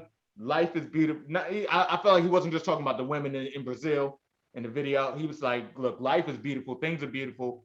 All that other drama, that was right as he's like, no more this drama that we was into. I'm moving into like this segment of who I am in life. So beautiful for me is probably number 2. And then number 3, I might have to go with something from the No Limit collection. But y'all said down for my niggas, and that's really what it is. That's why I didn't pick that one, dude. Because I already That's really what it is. Yeah, that's why I went. Obviously that's one of mine too. But I get it. Like, yeah. What if I'll do that same album and say instead of because like the song say, I'd be doing too much if I change it. It's down for my niggas. That's the Snoop 3 for me. If we put Doggy Style in there, then G's and Hustlers. The what's the track that was the last track on Doggy Style, on the original Doggy Style? They had to cut it out. What do you mean they had to cut it out? They cut it out on the later version. Well, it wasn't Pump Pump. Jesus, stand up. After Pump Pump, he had a whole nother joint. After I had no idea. Well, the real G's, please stand up and all be accounted for. And if you don't give a fuck about a hoe, then you rolling with the death row. Y'all don't remember? Y'all don't know that joint? After Pump Pump, it was the last track on the original Doggy Style album. And I guess they couldn't get the sample cleared later on, but it dropped on there. And that shit was that's probably my number 1. I know what song you're talking about, but I can't think of the name. What I'm talking about? Old niggas know it. We had the original. We had the original copies before they. It was like track 19, right, or something like that. Yeah. I can't remember the name of it, but I know you're talking about. Right after Pump Pump. I'll be accounted for. Yeah. And if you don't give a fuck about it, bitch, then you rolling with that bro. Yeah, that shit's so smooth, and the sampling is hot, so they probably couldn't clear it. But look, that's your homework. If you're out there, go check out that track, because that's a smooth track. But I'll say, man, I've been listening to a lot of Snoop albums this week, and man, it's just been like, you can listen to his album straight through. You know, that's G's Up, Hoes Down. Yeah, G's Up, Hoes Down. You know, they took it off. Interesting. Yeah, they took it off the album at some point, and it was only like a few years later. Now, luckily, you know, old niggas like me and Ahmad had the original copies, so like, I just rewound my tape on my tape deck and listen to it. I ain't got no Walkman no more, but yeah, that's the track. G's Up, Hoes Down. Okay. Lulu, you know about that one? G's Up, Hoes Down. It was at the end of Doggy Style. It was the last track on Doggy Style, on the original Doggy Style. I'm sure it was like, so obviously it's crazy because the reason why I tell you I want to get the vinyl, because a lot of that is the original music. You know what I mean? So I'm sure I've heard it like growing up and stuff, because when it came out, I was all over it. You know what I'm saying? But it's just nowadays the stuff on Tidal and stuff is kind of the newer. It's that same fucking sample that Ashanti did for Rain on Me. That bum, bum, bum, bum, bum, bum. They got it on YouTube. Yeah, it's on YouTube. Yeah. And you haven't look. I remember running that one back. So when niggas steal your Doggy Style CDs and tapes and all that shit, you be trying to and I went and got a new version, and it didn't have that on it. I didn't throw the whole Doggy Style album out, but I was pissed. Like, it was one of those where I was like, that's Pump Pump. I love Pump Pump. Don't get me wrong, but like ending it off with that one, with G's Up, Hoes Down. For me, that was the way to go. So I see Otis listen to it right now. Yeah, that shit going. And Snoop, and you got some real good Snoop on that. Like, he just, and to the point of his style. So like, I know we kind of talked about it. I don't want to talk too much on it, but Snoop got that voice as I've listened to his voice over the years, it transcends rap. His flow, like we don't talk about him as a lyricist. He's got lyrics. He can spit. He honestly can. There's some things he says, some of the later stuff I'm listening to, and I'm like, yo, Snoop's got it. But he also found a commercial way. Dre told him, look, see, thanks. Otis is bobbing over there too. And he know what the time it is with that track. I just put it up. Yeah. Yeah, that shit. So if y'all out there listen to it, that's your tidbit for the day. Go. Yeah, man, that shit. I gotta go finish that. Let me tune back in. My bad, man. Nah, you good? Nice. You good? Listen, that's what it's about, man. Finding that music. If y'all out there listening and y'all haven't peeped it out yet, go peep out G's Up, Hoes Down. It was originally on the Doggy Style album. It's the last track after Pump Pump on G's Up, Hoes Down on Doggy Style, and that shit is. That's like peak Snoop for me, man. That's 1, 2, 3 into that smooth shit, but I'm spitting and I'm flowing and the whole nine, man. So that's my little tidbit for y'all today. Go check that song out if y'all haven't yet. I'm gonna listen to it as soon as we get out of here. So will I. What else? I was gonna say, what else songs y'all? With some, give me a deep cut. I'm gonna throw this at y'all for. Since I gave y'all that G's Up, Hoes Down, give me a song that not too many people listen to from Snoop, but that's your shit. So dude, I got what's the name of that shit? I'm from the East Side. LBC is what I claim, but my gang is DPG. Oh man, that was on the Doggfather. Fuck, let me try to find out. Let me find the title real quick, man. That's one of my favorite Snoop songs as a deep cut. I was like. See, I don't know that one, and I listen to Doggfather a lot. So man, this shit is fire as hell. I'm gonna throw y'all one more out there. We was talking about earlier. House Shoes. If y'all haven't heard House Shoes yet, we would listen to it a little earlier. Y'all go listen to House Shoes. So for me, another deep cut for me was he got a song called "I Miss That Bitch" on "Paid the Cost to Be the Boss." It's like track 14. That's one of my joints. That's one of the joints I had on repeat. I ain't gonna lie, like it's so. Yeah, we don't need P riding back around the block, man. So that's gonna pay the cost to be the boss, man. Like I said, the album right there for me got me back. Like, okay, Snoop, you back into it. I remember that joint. That was a good one. The one I was talking about, it was called it's DJ in parentheses and then Wake Up. It's number 15 on the Doggfather album. Doggfather? Yeah. Starts off with a nice joke too. He's like, yeah, man, this shit finna be harder than the OJ trial. Nigga was like, what you talking about? This dick. Yeah, that's the other thing, man. They started a whole motherfucking trend. These nuts. They started that shit, boy. Like Welvin owed them. Well, Welvin maybe don't got a check to give them, but if he did have a check to give them, don't shake your head. Welvin. Bro, no, I just saw this nigga on Hollywood Way, just walking up and down the street like a drunk ass homeless person, bro. I feel bad for the guy because he ain't right in the head, but yeah, man, he ain't got no checks. I mean, it's doing bad. They took his money and ran, huh? Yeah, man, poor guy. Yeah, man. But shoot, I mean, that's why that's 15 seconds of fame, though. That's why we was talking about creating generational wealth in rap and amongst Black community in general earlier. You know, having them people around you to make sure your 15 minutes or 15 seconds ain't just that for you later on. You might not be famous later on, but if you can take that money from that and parlay it into some other stuff, you know, get you a wine, get you anything you can do to parlay it into creating your own Black generational wealth. You know, that's what I hate to hop on that Hotep shit, but I do it a lot, and I feel like that's kind of what we all kind of talk about sometimes in general, and that's when we talk about hip hop.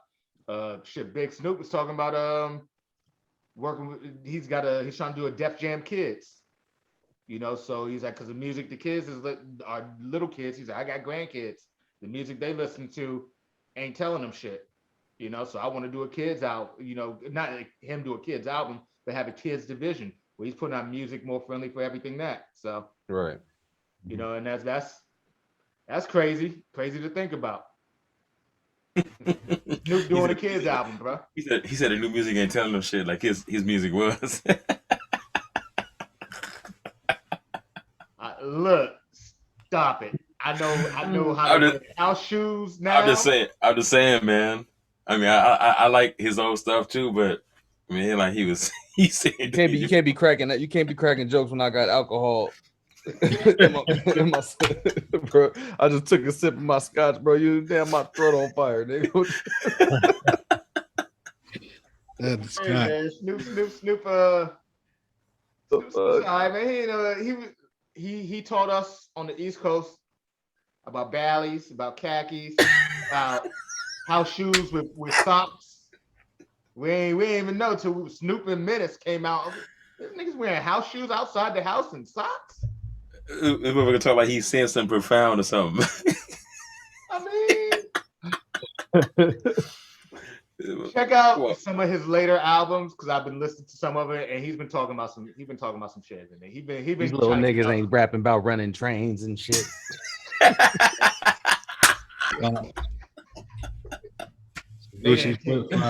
Back, you talking about back in my day? We said ain't no fun. We was that ain't no good. You right, but at least he's trying now. That's tough, man. But look, so we definitely want to definitely salute Big Snoop, man. Like, happy 50th. Your name is a legend in the game. His name is just legendary. Everybody knows who Snoop is. I will say, man, go listen to some of that other Snoop albums, man. I've been doing that a couple more recently, man. His hip hop influence and the amount of people he's actually touched.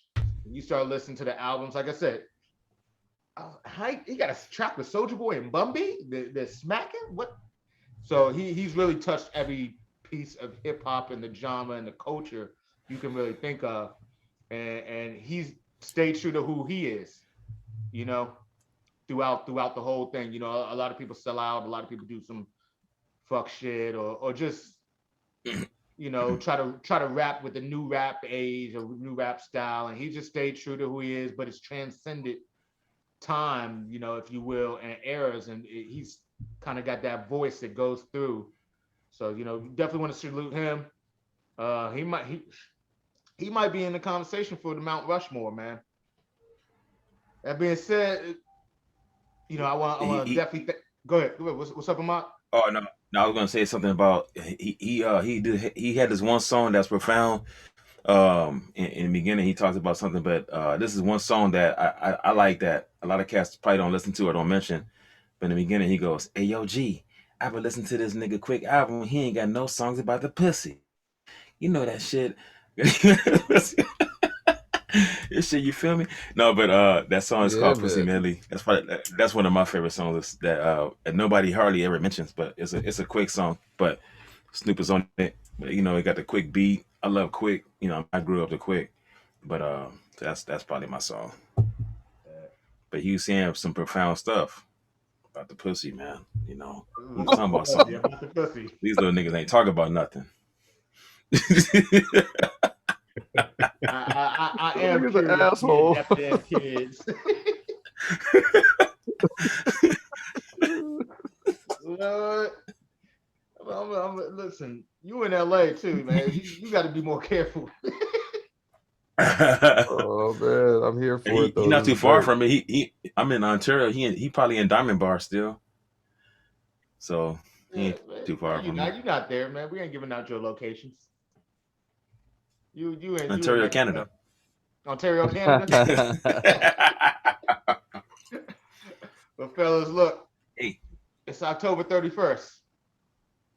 That means it's Halloween. Yes, I know some of y'all got things to go do and trick and treat. I'm just gonna be in these streets looking at, you know, ass and cheeks. I'm gonna be looking at fat ass kids and bags of candy. Yeah, you know, enjoy that. What is your Halloween song? And we can. Do y'all want to open it up to more than just hip hop, or do y'all want to leave it more like in the culture? Because I feel like we should do a little bit of like maybe everything. We could do one of each, one hip hop, one whatever. Bet. I feel like everybody gonna almost have the same hip hop one. But go ahead. Ahmad, what's yours? One of each. Halloween. I'm gonna. Oh, you talking about like Halloween song period? Like, Give us one Halloween song and then one ooh, that's more like in the culture. More. okay. I mean, for the culture, it got to be Ghetto Boys for me. I mean, I can go Dana Dane, Nightmares too. That's my showing my You age a shouting little out Dana bit. Dane, boy. Dana Dane, I gotta get Dana Dane his props. Nightmares, that was pretty dope. Will Smith, Okay. Nightmares on Elm Street. But I'm gonna give it to Ghetto Boys. Mind playing tricks on me. It just opened up a whole new arena, which we can get into another time. But Yeah. uh, let me see. Songs. Thriller has to be number one all time. I mean, that's just probably the best. I mean, that's the best video of all time, hands down. Probably got to be one of the best songs of all time. But you know what? I'm gonna deviate from that. I'm gonna go. I'm gonna go, I'm gonna go. Ray Parker, Ghostbusters, man. That's a dope This song. I'm nigga not saying taking it's better all than my Thriller, but I'm thunder. just gonna throw it out there just because Just for the Okay. knowledge, for people who watching, I feel you. it's a Ray dope Parker, song, man. Ghostbusters. I like that. I All right, thought what's I your was favorite gonna go Halloween with movie? Mustache. Favorite Halloween movie? Yeah, Uh, let me or a see. scary movie. Damn, favorite scary movie. Whoo. I mean, Halloween one was dope, and I looked at the documentary on how they made it. It made me even appreciate it more because I of just saw the low that budget too. that it was on. I That's saw that too. that's out top of my head though. I mean, I'm sure there's another one you guys may say, and I may change my mind, but off the top of Blackula. my head, since you put me on the spot, I'm gonna say Halloween one. Just all of the Mama Wall Day. stuff they did. What were you saying? He said Blackula. Oh, come on, man. Oh,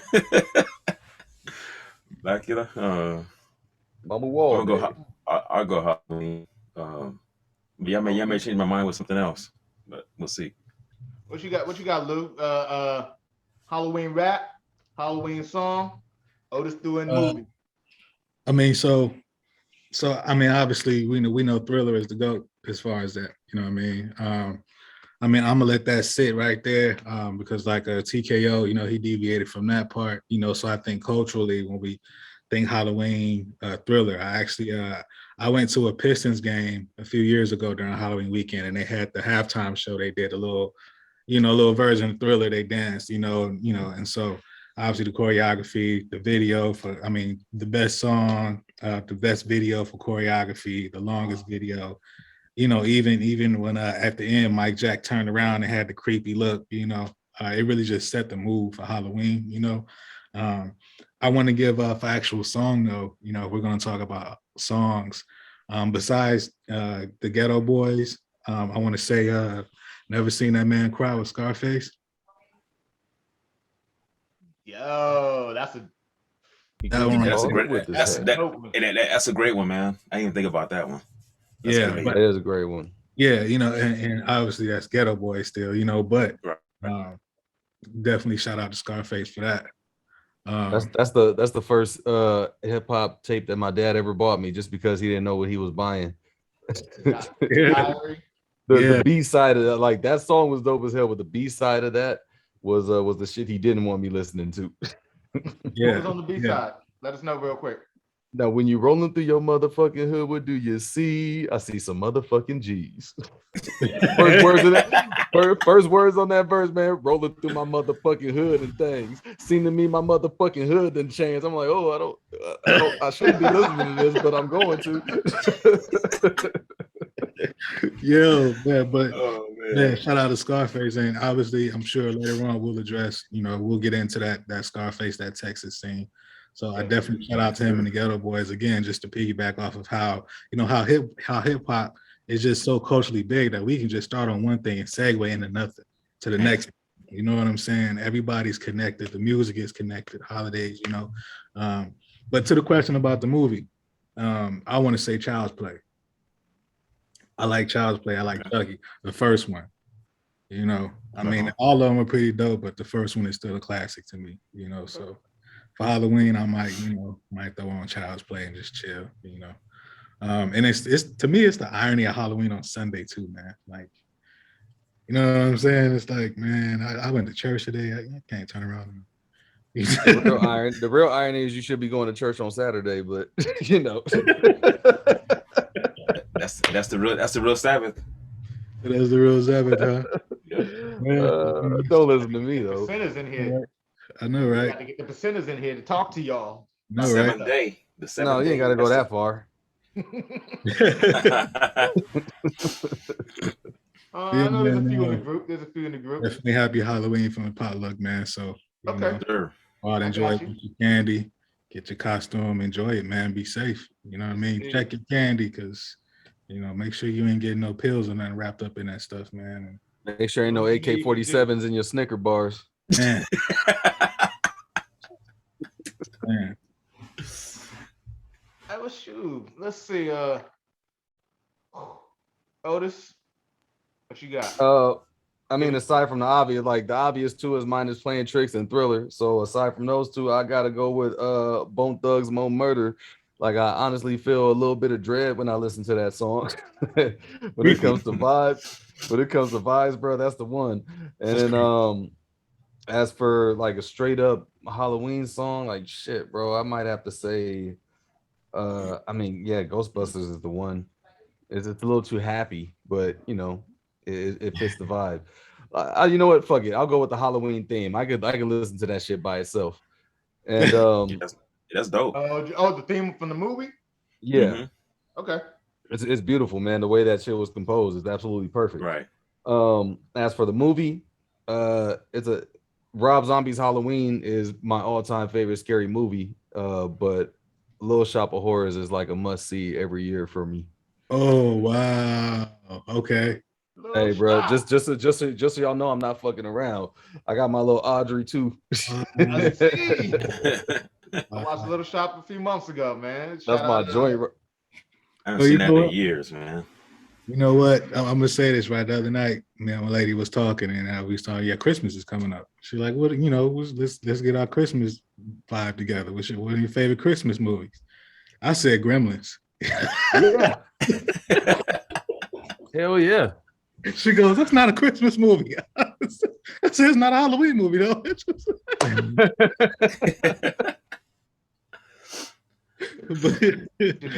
guess I'm on the spot. I'm on the clock now. Yep. Yes, sir. We already said Thriller. We already, everybody, we all know them. All right, so look. I'll be making rules and breaking them shits on the regular, so. Nigga. Because you're the captain, obviously. If you're Serial Killer from the Ghetto Boys. If you haven't heard that one, it's a clever one. But Serial Killer, the Ghetto Boys, they're talking about Captain Crunch and all, like they doing that analogy. Serial Killer on the Blackout album, Method Man and Redman with that eerie music in the background. That's just fire. When I said, we like to give little tidbits. That one's a track and a half. That one scared the shit out of me back in my drug days because I did too many drugs one time and that shit was playing in a dark ass house and that was it. Nobody gonna mention A Nightmare on My Street because I think that's my number one for rap.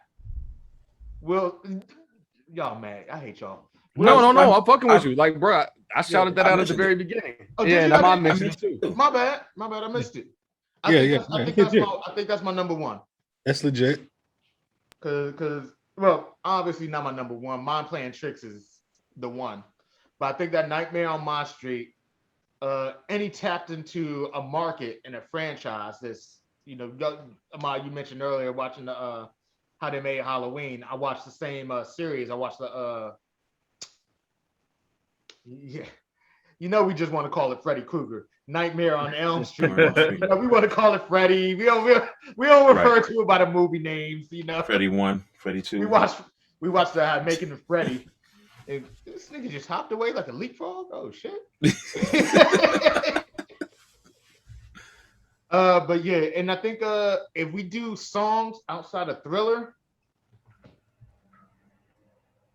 I was gonna say the Monster Mash just to fuck with y'all. But I don't know I mean, everybody picked Ghostbusters. Oh man, Pete.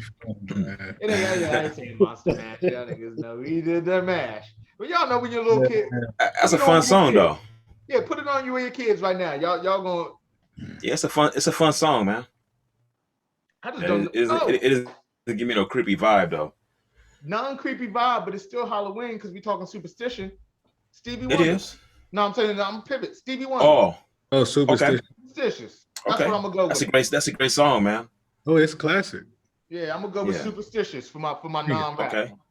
Banger. Okay. All right. I think Otis, I went superstitious for the non-rap. Oh yeah, I had my speaker on. I heard it. Okay. That's a little too. That's a little too happy, but I feel it. I mean, it was that or Monster Mash. Which one? Oh man, yeah, I'll take superstitious. Yeah. Hey, look. Might as well said Purple People Eater, nigga. What the hell? I might have said Zombie on the Cranberries. I'll take that too. Okay. Nah, that's my basketball song. That's my basketball song. That's talking trash in basketball. You sing that song to somebody in their ear when you D'ing them up, or you killing them on the court. What you talking about, Zombie? You singing Zombie to niggas on the basketball court? Zombie. Damn, that's or just the in your head part, right? In your head, locking nigga down, talking shit. You start singing in your head.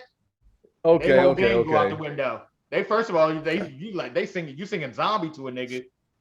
They like, what the fuck is wrong with you? And then they hear you saying in your head, I'm in your head. Then, there's a couple times outside the court where shit got a little hairy after the game, but Hey, that actually might make a really dope hip hop remake. Now that I think about it. There you go. Yeah, it might. Yeah, that could be flipped. Look, now you flip it. I'll write a bar. I'll write a verse to it, and I don't write verses. I'll try to write a verse.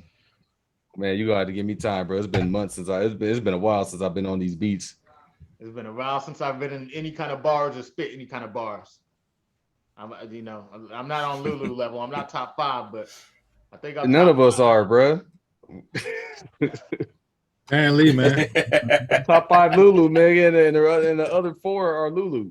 So apparently, man. You know what I mean? I'm just waiting. Hey, look, I'm just waiting on somebody to test it so I can be top 4. Sideline head ass nigga. Yeah. Lulu, and Lulu. Well, you know what I mean? I'm competing with the guy in the mirror. You feel me? This nigga. Have rap battles with myself. There's Cassidy, the problem. Really from Michigan for real, because Eminem say he spat himself in the mirror. Nigga from Michigan for real, huh? Y'all crazy, man. You got to go and do your cannabis impression. Yeah. I shoot a nigga. That was bad. Rip his tattoo off. That was bad, man. Hey, so speaking of that battle, bro, they thought it was going to be a pretty big announcement. Let me not downplay it like that. Anyways, they're having a sequel to Freeway and Cassidy's battle. Oh, God. Oh, hell no. Okay, so cool. We can talk shit then. Yeah, I was like, yeah, but they made a big deal about it. And when that happened, I was like, yeah, I don't think this is the announcement that they think it is, bro. Like, nobody give a damn about this shit. Talk about Freeway and Cassidy Part 2. Like, nigga, no. I can't stand a nigga's voice. Why? Freeway. You don't bad mouth the Freeway like that. I can't stand his voice, man. I can't do it, man. I'm sorry. I just can't do it. Nah, I feel you there. Like, yeah, I can listen to Freeway for a few tracks, but yeah, man. Especially when you start whining about putting the beat on. Oh, right. Man. Bro, this is not battle material right here. Yeah.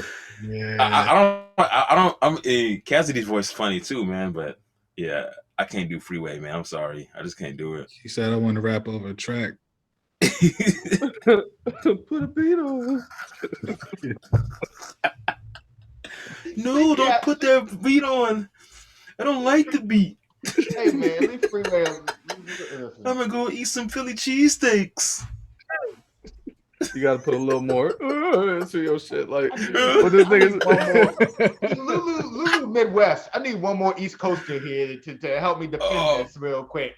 Anyway, y'all gonna be Hey, here talking about I like a lot of I like a lot of East Coast cats. I mean, Freeway is just one of the cats I just don't like. I know you do. I know your favorite rappers are East Coast guys. So. Yeah, Nas is my favorite all the time. I can't do the voice, man. Freeway, I just can't do it.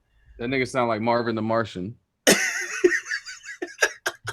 Evan Murgatroyd. They put down this cup of wine. They put down the Snoop Dogg wine, man.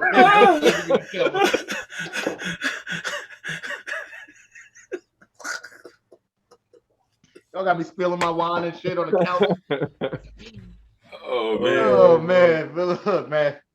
I want to say, look, it's always a pleasure, man. With everybody. Appreciate y'all watching.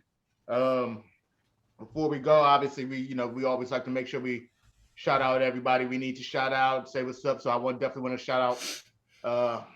I guess I'll get it started real quick. The group, We Know Hip Hop on Facebook. Definitely want to shout out everyone there. I know we got big plans coming forward. The four of us, we chopping it up to do some real good things, man. We want to blow this thing up. So it's going to be more than just the group. Everybody out there that's watching on YouTube and everything, just hit the like, subscribe, comment, support us. You got any questions, comments, any suggestions, you just let us know. We're here for it, man. We're open and we're just trying to move this, keep elevating and move it to the next level. So we definitely appreciate all the support and love. So we want to support y'all back. Being said, I got on the Humble Pie right now. Bruce Cash. I'm sorry, my mom, that wine got me. Tyrone, Bruce Cash. I want to definitely shout out their music too. And I want to get that in later on. I've been listening to their music and they got some good stuff, Share it with me, man. Yeah, I'll definitely share it with you. We'll have the link up for you probably, and the Misfits. They just, I see you got the Verb shirt on, man. Yes, yeah, shout out them. I got the Humble Pie going. I would definitely want to say what's up to them. I'll show the pecan pie in the back later in a second before we go ahead. Otis, what you got? I see you got the shirt on. Oh yeah, I'm just repping Verb. He's like said on the last one, he has his new album out with his producer Rusher, Misfits with Attitude. And don't also forget to check out the Forever Humble with the number 4 Ever Humble with Bruce Cash McDaniel. Man, these cats dropping fire. Always support your independent artists. Absolutely. And you can find that on all your streaming services, YouTube to Tidal to Spotify, fuck Apple, but you can find it there too, everywhere.